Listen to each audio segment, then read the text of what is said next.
Are you ready to wean your baby's night feedings? Oh, congratulations. Longer stretches of sleep are ahead of you, and I'm here to help you with the process. Hi, my name is Sarah Bossio, and as the lead certified pediatric sleep expert at Your Zen Baby Sleep, I have helped over 650 families find the sleep that they need. Part of that includes weaning night feedings and transferring those calories to the daytime. I would love to explain to you the process that I use to help families complete this and get longer stretches of nighttime sleep for their babies and for themselves. So let's talk about it. My first disclaimer before we get into anything is that I want you to receive approval from your pediatrician. This is an educational video, and I am not a pediatrician, a doctor, or a lactation consultant. So if you are a breastfeeding mom, it's important to remember that you can still breastfeed and sleep train and night wean. However, there are a lot of nuances when it comes to milk supply and demand and production when we do choose to wean at nighttime. So please make sure that as you are taking this information, that you also seek out help from other experts in conjunction with sleep expert information to make sure that we are making the most well-rounded decisions for your baby. Here is the 7-step process that I use with families when they come to me and say, I have received approval from my pediatrician, baby's weight is on track, growth is on track, and I am ready to sleep completely through the night. Step 1 is to track our feeds. I want data. I don't want to make these decisions based on nothing. I want to know when our night feeds are currently, and then based on that data, I want to place one night feed into the night. So consolidating the night to one night feeding so that we do not do this cold turkey. Now, I want to make sure that I'm not polarizing any families. Cold turkey can work. It is something that is effective depending on age and is absolutely a method that can be really efficient for babies to learn how to sleep completely through the night without a feeding. However, I wouldn't need to make a whole YouTube video if we were talking about weaning cold turkey. So let's do this slow and gradually by tracking when all of the feeds are. Then, as you're tracking when your night feeds are, really try to pinpoint when the biggest feed is. If you're nursing, this would be when they empty one full breast and are able to switch to another and are not just suckling for comfort. Or if you're bottle feeding, this is when they are taking the most ounces at a feed. This is the time that I want to anchor in for your one full night feeding. Step 2 is to offer the feeding at this time and not prior to it. So I'm going to use concrete numbers so that it makes a little more sense. Generally, I say don't feed a baby before midnight when we are starting to do a night wean. And this is because it really splits the night evenly, right? However, if your baby can go a longer stretch, if you know that they really can stretch until 2 or 3 a.m., then we are going to not feed them until 2 or 3 a.m. The first time they do wake up at 2 or 3 a.m., you feed them, and the most important part is that you put them back in the crib completely awake so that they understand that the feeding is for the feeding and that the sleeping is for sleeping. But Sarah, what do I do instead of feeding them? Because I know that they're gonna wake up before and after that one scheduled feed. This is step 3. We are going to provide comfort that is not feeding. Now, here's where in my world, sleep training does come into play. So I would be advising families to run a sleep training method. That would be chair method, that would be time checks.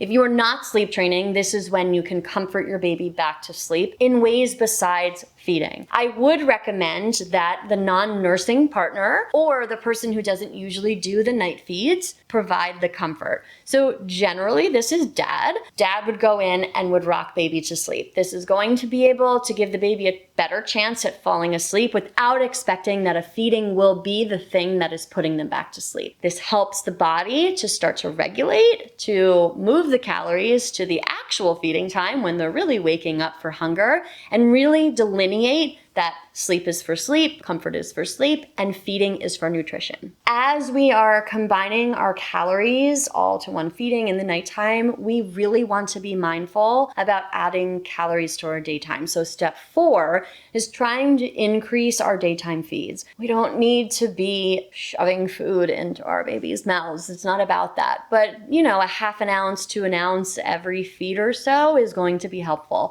Keeping in mind that we are probably only transitioning 4 to 6 ounces generally from the night to the daytime, so it's not going to be that challenging to move those calories to the daytime. But if we start the work ahead of time by increasing daytime calories while there still is a night feed, we will have an easier time weaning that night feeding. And that takes us to step 5, the actual weaning process. We have done a lot of prep work, and now we're ready to reduce the amount of calories that our baby's receiving overnight. There's a couple different ways to do this, so let's just start with bottle feeding. If you're offering your baby a bottle, you are just going to reduce the amount of ounces that they receive every night. So on night 1, they have 5 ounces, night 2, 4, night 3, 3, night 4, 2, night 5, 1, night 6, no more ounces. What do you do at the night feeding on night 6? This is where you would either sleep train through that night feeding if you are sleep training, or you would provide that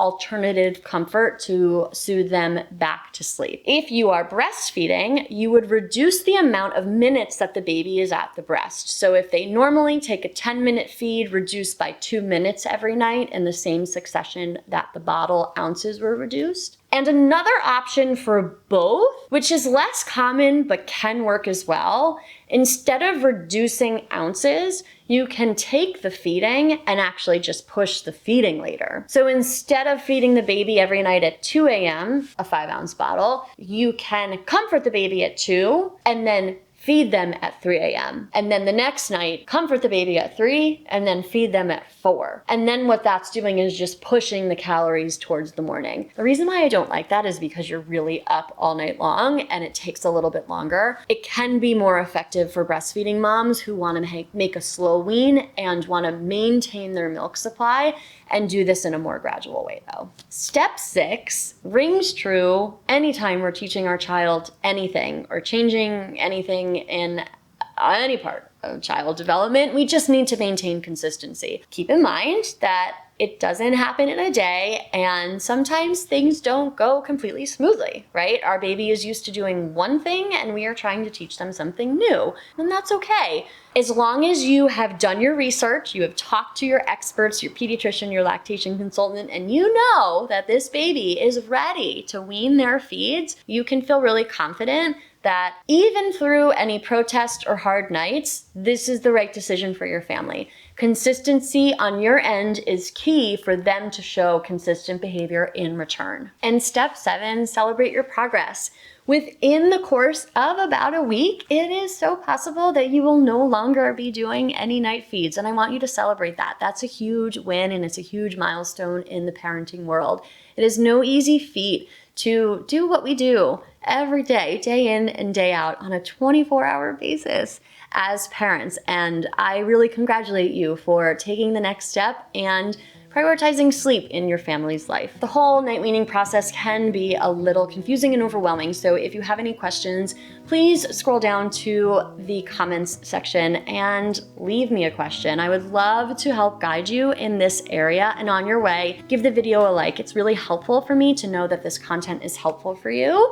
And as always, subscribe to my channel. You'll be the first to know when I publish my latest sleep content. As always, from my living room to yours, thank you so much for joining me today, and I can't wait to see you again next time.